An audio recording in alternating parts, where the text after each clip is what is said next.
नमस्कार मित्रों, मैंने आज एक पोस्ट किया था। ये जो रियल एस्टेट कंपनियां जो फ्रॉड कर रही हैं उसके बारे में कुछ जांच करवाई जाए क्या। तो काफ़ी सारे लोगों ने बहुत सारा कमेंट किया कि भैया बिल्कुल कराई जाए।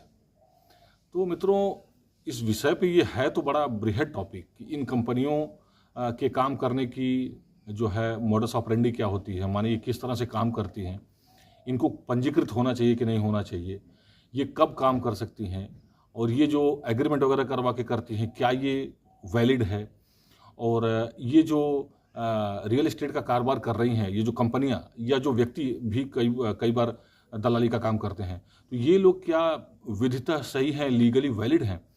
और अगर नहीं है तो इनके खिलाफ कार्रवाई क्या की जाए। अगर मान लीजिए कोई व्यक्ति फंस गया है तो फिर ऐसे व्यक्तियों के खिलाफ या ऐसी कंपनियों के खिलाफ कहाँ कार्रवाई की जाए।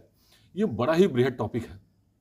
और इस पर अगर वीडियो बनाने जाएंगे तो बहुत सारे मुझे लग रहा है 3-4 पार्ट में इसमें वीडियो बनेगा, और मैं प्रयास करूंगा कि मैं 3-4 पार्ट में एक कंसिस्टेंसी के तहत इसमें वीडियो बनाऊं और आप लोगों को जागरूक करूं। फिलहाल आज के लिए मैं सिर्फ इतना कहना चाहता हूं कि अगर कोई भी व्यक्ति या कोई भी कंपनी जो रियल एस्टेट का बिजनेस करना चाहती है या जो ज़मीन की खरीद फरोख्त करना चाहती है,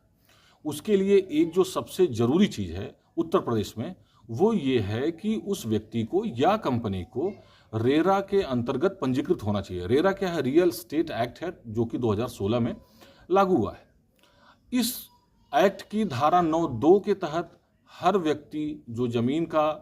कारोबार करता है, जो जमीन को खरीदता है, बेचता है, ऐसा कारोबार दलाली का काम जो करता है, ऐसे व्यक्ति को रेरा की धारा 9(2) के तहत पंजीकृत होना अनिवार्य है। अगर वो व्यक्ति जो जमीन की दलाली करता है या वो कंपनी जो जमीन की दलाली करती है, अगर वो रेरा की धारा 9(2) के तहत पंजीकृत नहीं है तो रेरा की धारा 62 के तहत ऐसे कंपनियों या ऐसे व्यक्तियों के विरुद्ध कार्रवाई की जा सकती है। तो सबसे बड़ी बात, अगर आप किसी भी रियल एस्टेट कंपनी के माध्यम से या किसी व्यक्ति के माध्यम से अगर आप ज़मीन खरीदने जा रहे हैं या ज़मीन बेचने जा रहे हैं, तो सबसे ज़रूरी ये है कि आप उस व्यक्ति से या उस कंपनी से मांगें कि भैया आप रेरा के अंतर्गत पंजीकृत हैं या नहीं है। इसका सबसे बड़ा रीज़न क्या है? अगर मान लीजिए किसी दलाल के थ्रू आप कोई ज़मीन खरीद रहे हैं, जो दलाल है, दलाल ने मान लीजिए कि ज़मीन के मालिक से कहा है कि हम 20 लाख में आपको ज़मीन ये बेचवा देंगे, और खरीदने वाले से उसने 30 लाख रुपये ले लिया, अपने पास ले लिया, और अपने अकाउंट से ज़मीन के मालिक को 20 की जगह 15 ही ट्रांसफ़र किया, तो ज़मीन के मालिक को लगेगा कि हमको तो पैसा ही नहीं मिला, और जो खरीदने वाला है वो कहेगा हमने तो भाई पूरा पैसा दे दिया है। लेकिन यहाँ मामला ये है कि अगर वो दलाल पंजीकृत नहीं है तो आप उस दलाल के खिलाफ कोई कार्रवाई नहीं कर पाएंगे, वो तो बड़ा सीधा सीधा निकल जाएगा बीच में से। तो ऐसे में अगर आप उस व्यक्ति से मांगते हैं या उस कंपनी से मांगते हैं कि भैया अपना रेरा का सर्टिफिकेट हमको दीजिए, और अगर आप सेल डीड यानी जो बैनामा लिखवाते हैं उसमें उस व्यक्ति का नाम लिखवाइए कि इस दलाल के माध्यम से हमने ये ज़मीन जो है प्राप्त किया है, तो वो व्यक्ति भी लाइबल हो जाएगा। इनकेस आपके साथ कोई फ्रॉड होता है तो आप उस व्यक्ति को कोर्ट में घसीट सकते हैं और उससे जो है अपनी क्षतिपूर्ति करवा सकते हैं जो भी आपको नुकसान हुआ।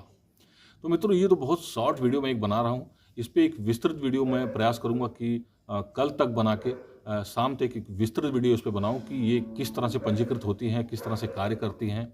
और इनके ऊपर किस तरह की कार्रवाई की जा सकती है और कहाँ कंप्लेंट की जा सकती है। इन सारे तथ्यों पर मैं एक विस्तृत वीडियो बना के कल शाम तक शेयर करूंगा, और